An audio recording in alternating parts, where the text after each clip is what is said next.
question for the rest of America. Does anyone even care about Nebraska? Does anyone even care? No. Kind of an odd question to me. Are you a native Nebraskan? Because I am. It doesn't seem like a question most native Nebraskans would ask, because we already know the answer.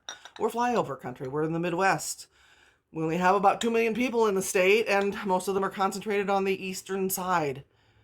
So, no, most people don't even realize we're here. Now, I've seen some of your posts since then, and you sort of feigning innocence, saying, well, I'm not a political TikToker.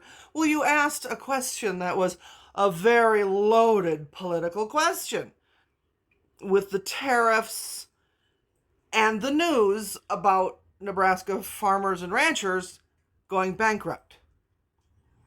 See, what I think is interesting is we have a unique situation in Nebraska where we can split our electoral votes. I'm in District 2. We have voted solidly blue for the last 15, 20 years.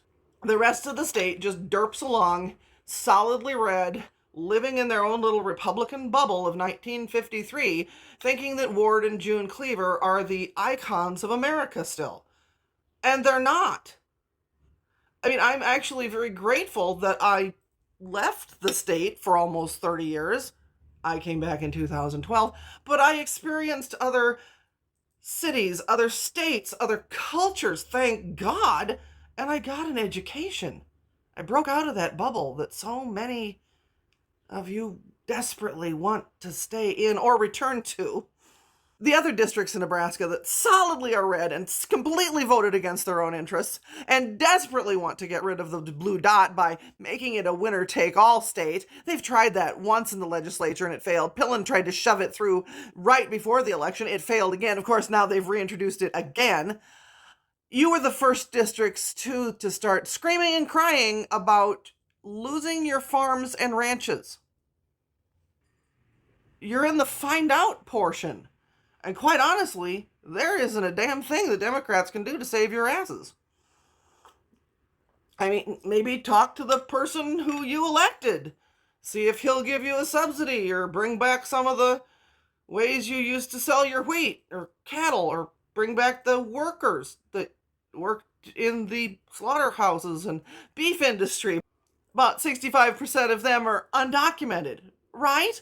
So, since he said over and over and over and over again that he was going to deport them, who did you think was going to fill those jobs? I mean, we could go back to the old days and you could just sell your children to a slaughterhouse and they could work there for pennies and hope that they didn't lose too many fingers. Those are brutal jobs. You should really read Upton Sinclair's The Jungle. I read it in high school. But again, to answer your question, no.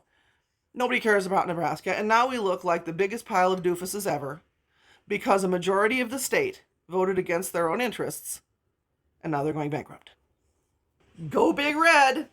I never thought the leopards would eat my face. No, I never thought the leopards would eat my face. Well, I turned my back on my own kind, but I somehow thought that I'd be